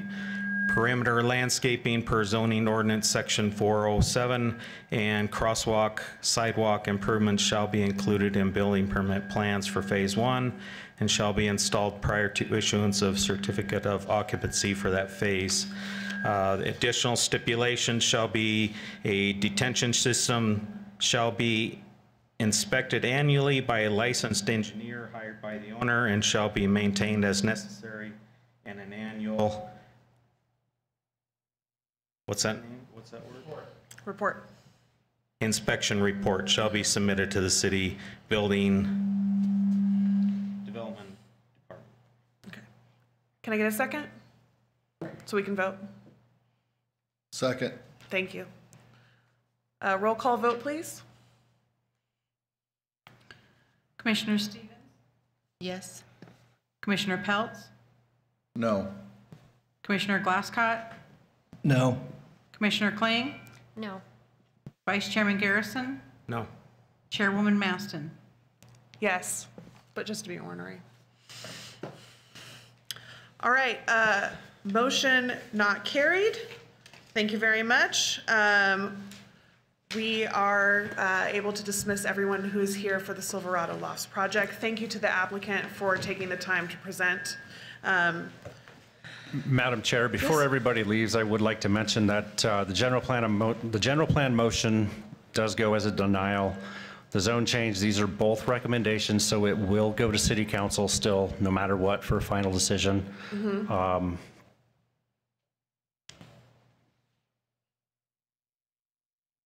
On their December 20th meeting at 6 o'clock here at this location again.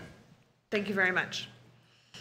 All right, the next two agenda items are also related, so we are going to be doing the same thing where we discuss them all at once and then do two motions back to back. So we've got GP 22-005 and Z 22-008.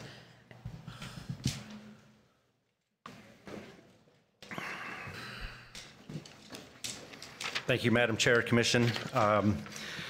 Planner Hayden is out tonight, so I will take over for her. This is a zone change request, general plan amendment, and zone change request for a portion of property located on State Route 89A. Years ago, for whatever reason, some of these properties were dual zoned. Portion of it's C2, portion of it is I2. Mm-hmm. We don't have a formal proposal yet for the project, but there's been some ideas floating around. It will require the entire property to be zoned one zoning. As you can see, that's the entire property outlined in red there with that portion up in the corner with the hash marks is the I2 zone that we're looking to rezone here. Make it consistent. If they decide to build multiple projects or split the parcel, this allows them to go ahead and do that. This is more of a technicality than anything. The city is initiating this rezone with the approval of the property owner. It is no fault of their own. This is not the first time we've done this. There's a little bit more clear picture of what that looks like with the land use map there showing PCI and general commercial. Again, because it's dual zoning, it's got the dual land use as well. So we're looking to change both of those tonight. Again, that's the entire property there. And then that hashed marker is where that dual zoning and dual land use comes into play. The general plan objectives in this area is promote quality business environment with designated commercial, industrial, and mixed use areas, expansion of business and employment opportunities. The ideas that we've had are potentially commercial in nature, lends itself better for that C2 zoning than the I2 that's currently on that back portion.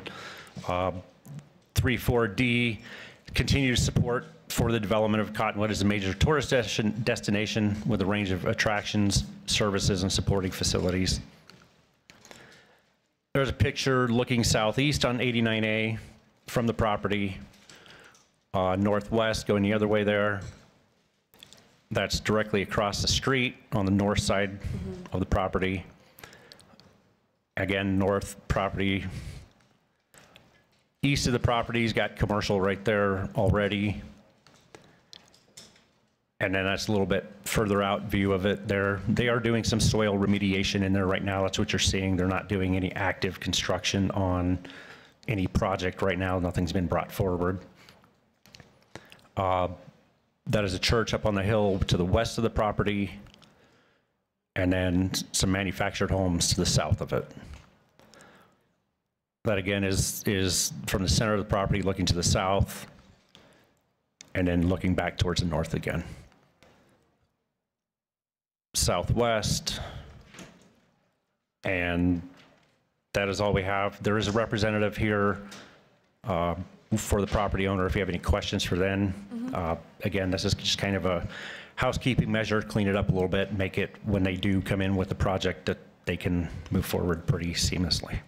Thank you very much. Do any of the commissioners have questions for staff? No. Thank you, Commissioner Peltz. No, it's good to be clear. We've done a number of these, so, or not a number, but at least one recently, I think.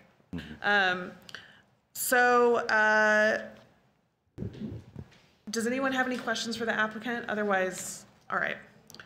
Let us just get right to the motion. So, does anyone in the public have any statements about this project? Nope. All right. I think we're ready to entertain a motion. So I have a problem. Oh, sorry, go ahead. I can't, this packet was so big, my computer won't download the area that we're in now. Oh, shoot. I mean, it's downloaded, but it won't. Here, let me see if I can get it to show up on mine. Won't resolve it, so I don't have the wording necessary to. Hang on. I need paper. I can get it. I'm just on the wrong page. I can get it.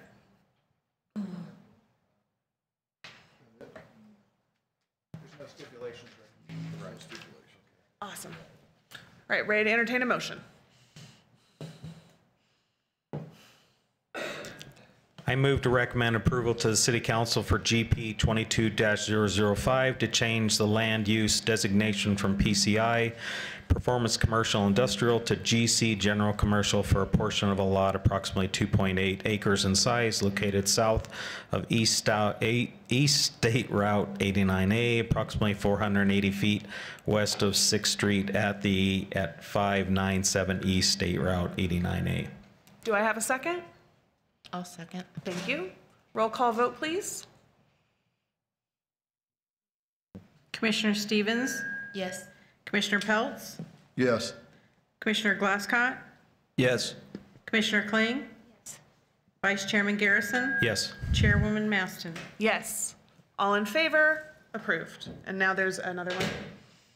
I move to recommend approval to the City Council for Z 22-008 to change the zoning classification from I2 Heavy Industrial to C2 Heavy Commercial Zone for a portion of a lot approximately 2.8 acres in size, located south of East State Route 89A, approximately 480 feet west of 6th Street at 597 East State Route 89A.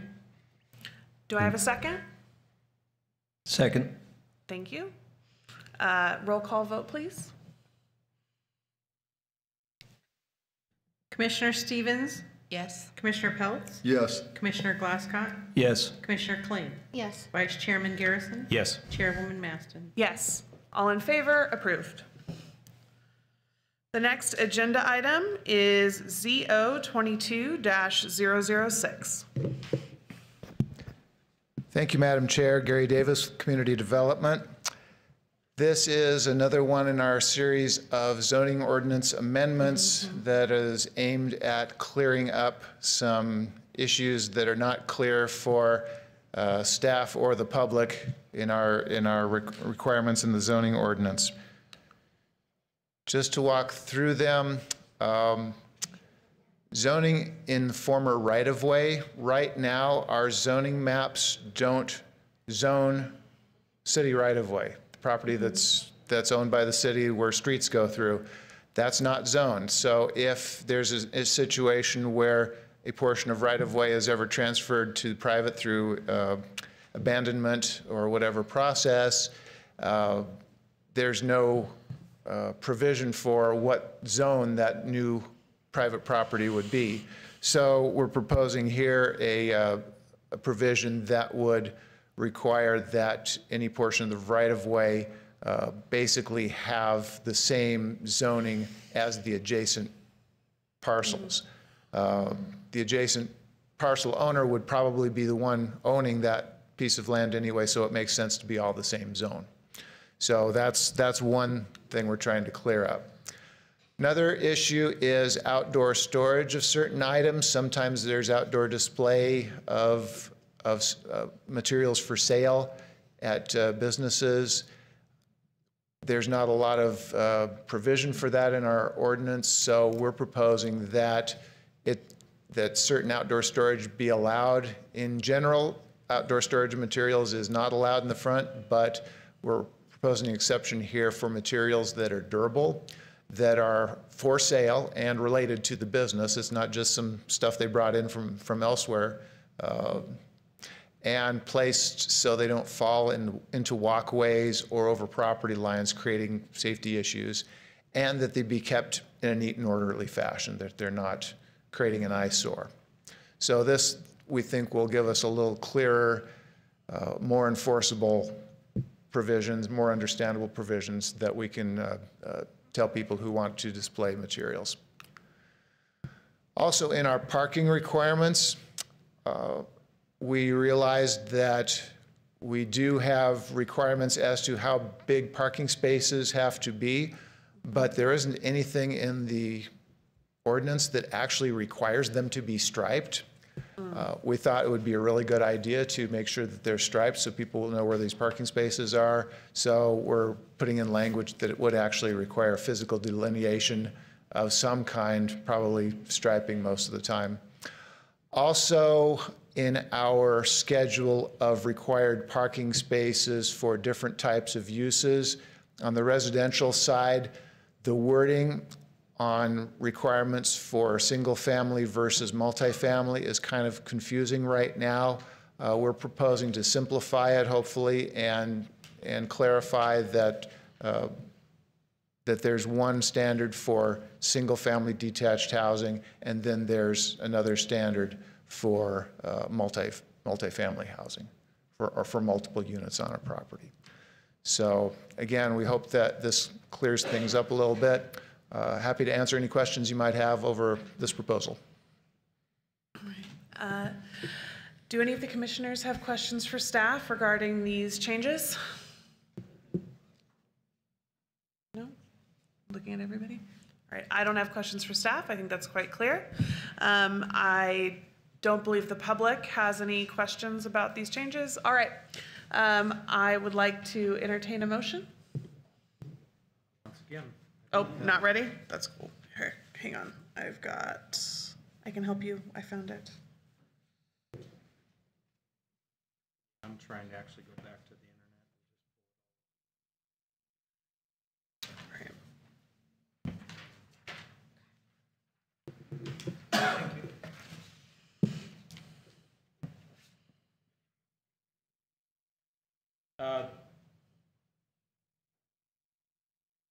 The recommendation is to consider the proposed amendment to the zoning ordinance to provide a recommendation to the City Council to amend sections 402, 404, 406, and 427 regarding zoning for rights-of-way, outdoor storage, parking standards, and density allowances for the Old Town Special Planning Area. Do I have a second? It's a little weird. Do we need a second on this one? Yeah. That's a motion, yes. Still a motion. I'll second. Thank you. Roll call vote, please. Commissioner Stevens? Yes. Commissioner Peltz? Yes. Commissioner Glasscock? Yes. Commissioner Klain? Yes. Vice Chairman Garrison? Yes. Chairwoman Maston? Yes. All in favor? Motion passed. You're welcome. All right, and now I've left my notes. Give me just a second. All right. So that is it for the motions this evening, unless there's something I've missed. And we have 2 discussion items on the agenda tonight, a general plan update, and then a conversation about private streets and gated communities. Thank you, Madam Chair. Just wanted to give you an update of where we're at with the general plan update process. A few weeks ago, we gave a presentation to City Council on our public participation plan. State law requires that cities, when they're doing major amendments of general plans, have to adopt written procedures to provide effective early and continuous public participation in the process. Normally that's done with a public participation plan. That was done in 2012. We did a new one this year based very much on that one, but with a few changes. Overall, the methods of public participation would be by email, and we're already compiling and maintaining an email list and getting all the names and email addresses of anybody who may be interested in the process going forward over the next couple of years. Information on the city website we will put up, releases through the media and also through water bills, whatever we can, however we can get out the word. Open houses, have meetings where invite people in to view materials and gather comments. Direct outreach, go out to community events, commission meetings, civic group gatherings, anybody that wants to hear us talk about it, we can do direct outreach. Also have workshop meetings. They're a little more focused and work-oriented than open houses. Also public hearings, and the Planning and Zoning Commission and the City Council are required to hold public hearings on the general plan before it's adopted. Participants would be citizens, any local organizations, any city boards and commissions, public agencies, the Planning and Zoning Commission, City Council, and staff. Planning and Zoning Commission would be key because in past processes and in other cities, very often a city will appoint a steering committee for a general plan update. We thought that we already have a committee that is very, very good at working with planning issues, and that's you. Rather than trying to appoint another committee and try and keep it staffed and keep agendas and quorums, we thought it would be good to have the Planning and Zoning Commission periodically hear updates like this one as we go forward through the public participation process. So thank you for being volunteered for that. But there will be other opportunities for people from the community to participate as well. In these workshops I was talking about, we envision having several workshops on the focus on particular topics. And people from the community who are interested in those particular topics can attend those workshops and they can almost become kind of ad hoc committees on those topics. And the nice thing about that is they're not formal with quorums and everything. Another nice thing about it is that they don't have to be city residents. Anybody who owns property but doesn't happen to live in the city limits, those people can participate in those workshop groups as well. So we do have all bases covered in terms of people who are really interested in specific items, rather than having them sit on a steering committee and just be interested in one or two items. They'll be able to focus on that particular item, or they can attend as many as they want. But again, the Planning and Zoning Commission would act as the steering committee to hold meetings and give us input and suggestions as we go forward.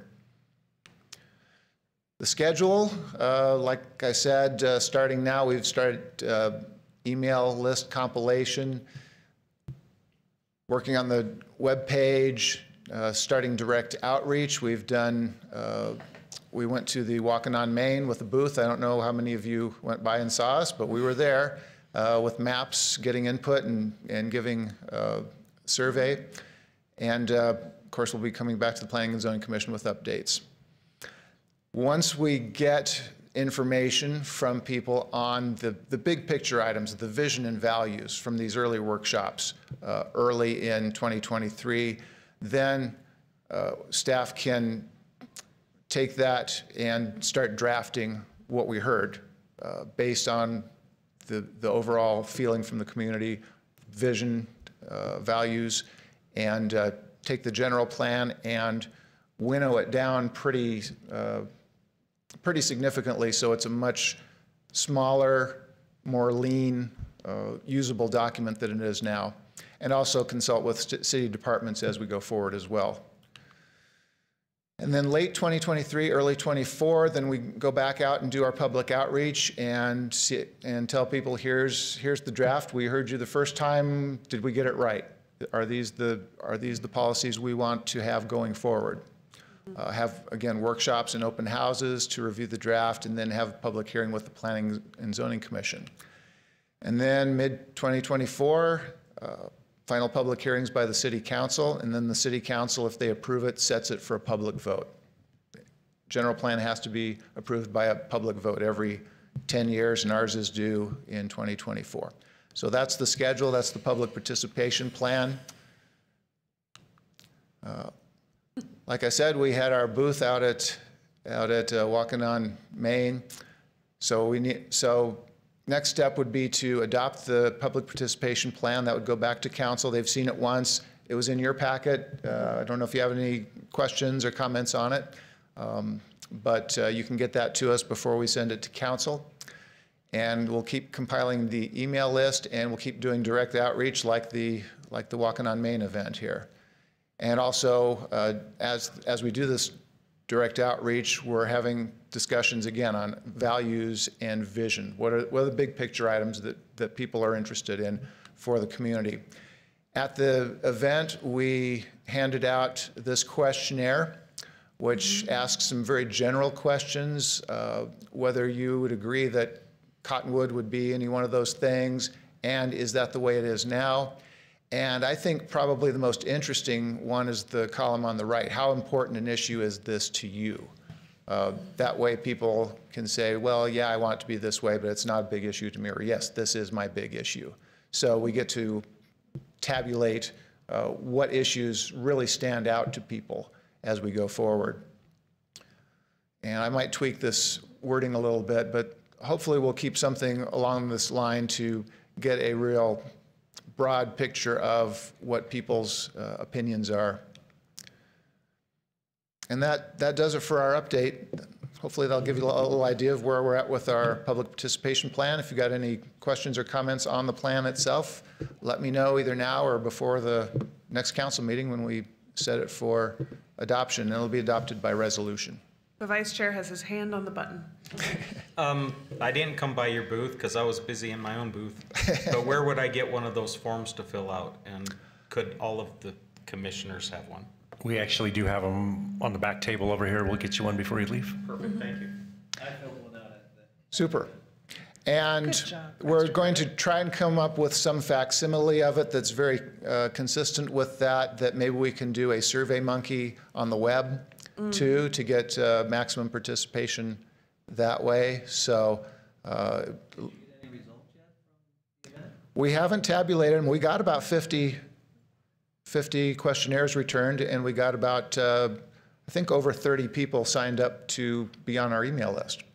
So I think it was worthwhile. And we had a lot of good discussions with folks looking at the maps. So yeah, we like to do that kind of outreach, get out from behind our desks. Cool. Thank you very much. That was a good update. And now I have a note about private streets and gated communities, an update about that. I don't really know what that pertains to.